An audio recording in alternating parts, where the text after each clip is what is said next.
राधे राधे मित्रों, स्वागत है आपका आपके अपने YouTube चैनल पर। राधे राधे मित्रों, आज की इस वीडियो में हम आपको बताएंगे कि कैसे श्री देवरा बाबा का देवरिया में आगमन हुआ तथा कैसे उन्होंने अपने भक्तों के कष्ट निवारण किए। मित्रों, आप में से कई लोगों ने हमारे चैनल को सब्सक्राइब नहीं करा है।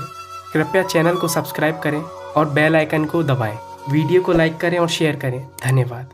सन 1918 के आसपास देवरिया जनपद में भयंकर सूखे के कारण प्राणी मात्र और पशु पक्षी त्राही त्राही चिल्ला रहे थे। सब व्याकुल हो उठे थे। मानव अन्न के लिए और पशु पक्षी आहार के लिए व्यग्र थे। सरसरिता, नदी नाले और कुएं सबका अंतर नीरस हो चुका था। वृक्षों की पत्तियां सूख गई थीं।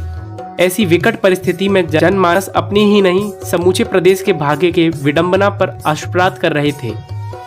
एक दिन देविक अनुकंपा से एक अवधूत वेशधारी विशाल जटाजूट मंडित महान तेजस्वी संत सरयू जी के जल में बैठे दिखाई दिए। सरयू के किनारे कुछ लोगों ने विलक्षण महापुरुष को देखा। इस महापुरुष के स्वरूप में क्या आकर्षण था कि देखते ही लोग मंत्रमुग्ध हो दौड़ पड़े और कहने लगे, महाराज जी, सूखे के कारण हम गरीब किसान मर रहे हैं। पानी बरसाइए जिससे धरती की प्यास बुझे और बच्चों की भूख मिटे। जनमानस की करुणा भरी पुकार सुनकर बाबा का हृदय द्रवित हो गया। बच्चा, मैं नदी में, पहाड़ पर, पेड़ पर रहता हूँ। मैं एकांत में वास करता हूँ। अतः तुम लोग मेरे लिए एक 7 हाथ ऊंचा मंच तैयार कर दो और उस पर एक झोपड़ी बना दो। फिर उसको सरयू जी के जल से धो दो और जैसे ही मैं सरयू जी के जल से निकलकर उस मंच पर जाऊंगा वैसे ही मूसलाधार वर्षा होगी। वर्षा की बात सुनकर गांव के लोगों ने बड़े उत्साह के साथ बांस, बल्ली, फूस सब जुटा लिए और मंच तैयार हो गया। उसी समय आसमान में काले बादल घिर आए और बादलों से भयंकर गर्जना होने लगी। अचानक बिजली भी चमकने लगी। बाबा सरयू के जल से उठकर मंच पर चले गए। वैसे ही वर्षा शुरू हो गई। मंच पर पहुंचते ही उन्होंने सब लोगों को अपने अपने घर को जाने को कहा। कई दिनों तक वर्षा होती रही। सभी सरसरिता और कूप उमड़ पड़े। उस आनंद की वृष्टि ने पूरे प्रदेश को हरा भरा कर दिया। वहां की जनता में उल्लास भर गया।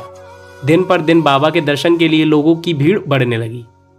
सभी लोगों ने बाबा से प्रार्थना की, महाराज, आप कृपा करके यही निवास करें और सबको आपका दर्शन प्राप्त होता रहे। वहां एक गुफा निर्मित हुई। बाबा उसमें रहने लगे।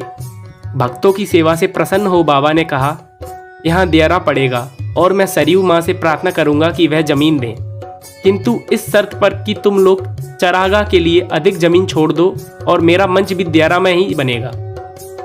विशाल दियारा पड़ा। बाबा वहीं मंच पर दर्शन देते थे। आजकल वहीं दियारा वहां के लोगों के जीवन का सहारा बना है।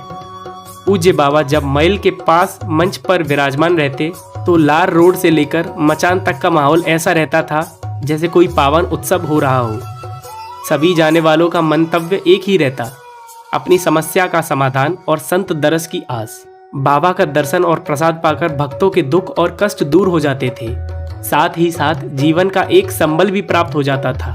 प्रतिदिन प्रातः 3 बजे महाराज जी के स्नान एवं योग क्रियाओं का कार्यक्रम प्रारंभ हो जाता, जो करीब 2 घंटे तक गंगा, यमुना, सरयू आदि के जल में चलता रहता।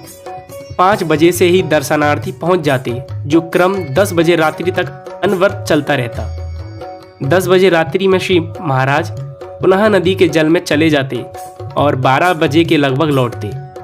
किंतु 12 बजे रात्रि को भी विश्राम नहीं। 12 बजे से संत महात्माओं तथा योग के साधकों को उपदेश का क्रम चलने लगता था और रात्रि 3 बजे तक यह क्रम चलता। उनके इस दैनिक क्रियाकलाप में कभी अंतर नहीं पड़ता था। बाबा प्राय देवरिया के उस मंच पर ही रहते थे। माघ के महीने में मकर संक्रांति के समय अमावस्या से पहले प्रयाग पधारते थे और शिवरात्रि तक गंगा जी के दूसरे किनारे मंच पर दर्शन देते थे। वहां से वृंदावन धाम में यमुना जी के पार मंच पर होली से राम नवमी तक दर्शन देते। वृंदावन से बाबा हरिद्वार और देहरादून दर्शन देने जाते।